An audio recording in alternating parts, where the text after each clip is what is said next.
भारत का एक ऐसा प्राचीन गार्डियन, एक ऐसा रक्षक जो धीरे धीरे हमारे नक्शों से और सच कहूं तो हमारी जमीन से ही मिटता जा रहा है। आज हम बात करेंगे उसी की कहानी की। चलिए एक सवाल पूछता हूं, ऐसी कौन सी चीज है जो हिमालय से भी पुरानी है, इतनी पुरानी कि उसने डायनासोर के युग को अपनी आंखों से देखा है? इसका जवाब है अरावली पर्वतमाला। जी हाँ, इसकी उम्र है लगभग 3.7 अरब साल। ये दुनिया की सबसे पुरानी पर्वत श्रृंखलाओं में से एक है। मतलब ये सिर्फ पत्थर नहीं है, ये तो पृथ्वी के इतिहास की एक जीती जागती किताब है। पर सबसे बड़ी और चिंता की बात यह है कि इतिहास का ये इतना बड़ा अध्याय, हमारा ये नेचुरल गार्डियन, अब हमारी आंखों के ठीक सामने से गायब हो रहा है।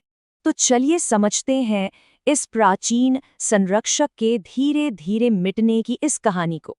इसकी उम्र को थोड़ा पर्सपेक्टिव में रखते हैं, है ना?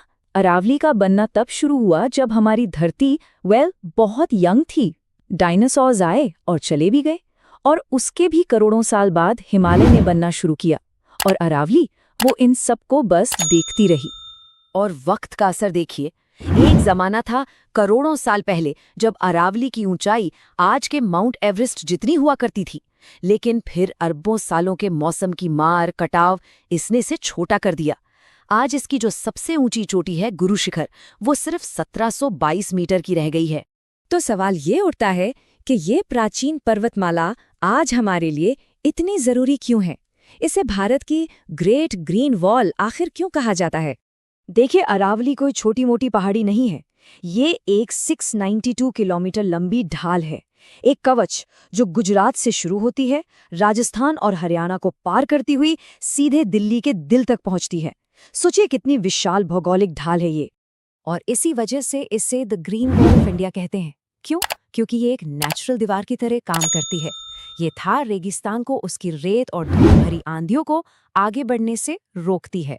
एक पल के लिए सोचिए, अगर ये दीवार न होती तो क्या होता? थार का रेगिस्तान फैलता जाता और शायद अब तक दिल्ली, पंजाब और यूपी के हरे भरे मैदानों को निगल चुका होता। हमारे खेत, हमारे शहर सब धूल के गुबार में खो जाते। अरावली हमें इसी डरावने भविष्य से बचाती है। लेकिन विडंबना देखिए, जो हमारा रक्षक है, आज उसी पर हमला हो रहा है। और ये हमला किसी प्राकृतिक आपदा का नहीं है, ये हमला इंसानों की तरफ से हो रहा है। और ये समझना बहुत जरूरी है कि अरावली सिर्फ पत्थर और चट्टानें नहीं है, ये तो हजारों जीव जंतुओं का घर है। यहाँ तेंदुए, लकड़बग्घे, न जाने कितने दुर्लभ पक्षी रहते हैं। और सिर्फ यही नहीं, इसी के सीने पे तो हमारा गौरवशाली इतिहास भी लिखा है, चित्तौड़गढ़ और कुंभलगढ़ जैसे किलों की शक्ल में। तो फिर इस तबाही का जिम्मेदार कौन है? इसका सिर्फ एक जवाब है, इंसानी लालच। और ये लालच अवैध खनन यानी इल्लीगल माइनिंग के रूप में इस पूरी विरासत को धीरे धीरे निगल रहा है। ये तस्वीरें देखकर सच में यकीन नहीं होता। इल्लीगल माइनिंग की वजह से अरावली के कई पहाड़ियां, पूरी की पूरी पहाड़ियां जो कभी नक्शों पर हुआ करती थी, आज वो जमीन से पूरी तरह गायब हो चुकी हैं। सोचिए, उन्हें खोदकर बस एक सपाट मैदान बना दिया गया है। तो जब ये दीवार टूटती है, जब ये ढहती है, तो इसका नतीजा क्या होता है? इसका असर हम सब पर पड़ता है, और वो भी बहुत खतरनाक तरीकों से। नतीजे हमारे सामने हैं। थार का रेगिस्तान बेरोक टोक आगे बढ़ रहा है। दिल्ली एनसीआर में हवा और जहरीली होती जा रही है। जमीन के नीचे का पानी, वो तो खतरनाक लेवल तक नीचे जा चुका है। और वो हजारों जीव जंतु, वो हमेशा के लिए अपना घर खो रहे हैं। तो क्या इसका मतलब ये है कि सारी उम्मीदें खत्म हो चुकी हैं? शायद नहीं। अच्छी बात यह है कि इस तबाही को रोकने और हमारे इस गार्डियन को बचाने की कोशिशें भी शुरू हो चुकी हैं। खुद भारत के सुप्रीम कोर्ट को इस मामले में एक बहुत सख्त टिप्पणी करनी पड़ी। उन्होंने कहा, पहाड़ कोई ऐसी चीज नहीं है जिसे आप घर ले जा सकें। ये एक लाइन हमारी जिम्मेदारी को बिल्कुल साफ साफ याद दिलाती है। और इसी के जवाब में सरकार एक बहुत बड़े प्रोजेक्ट पर काम कर रही है, जिसका नाम है ग्रेट ग्रीन वॉल प्रोजेक्ट।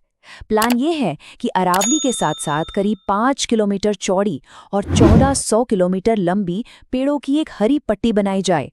मकसद, ताकि इस नेचुरल दीवार को फिर से खड़ा किया जा सके, इसे मजबूत बनाया जा सके। तो आखिर में बात एक सीधी सी चॉइस पर आकर रुक जाती है। यह हमारा रक्षक है और इसे बचाना है, या इसे यूं ही खत्म होने देना है। ये फैसला भी हमारा ही है। तो हम सबके लिए सबसे बड़ा और ज़रूरी सवाल यही है कि विकास और विनाश के बीच की वो बारीक सी लाइन आखिर कहाँ खींची जाए? क्या डेवलपमेंट के नाम पर हम अपने नेचुरल गार्डियंस को हमेशा के लिए खो देने का जोखिम उठा सकते हैं? इस सवाल का जवाब हम सभी को मिलकर ढूंढना होगा।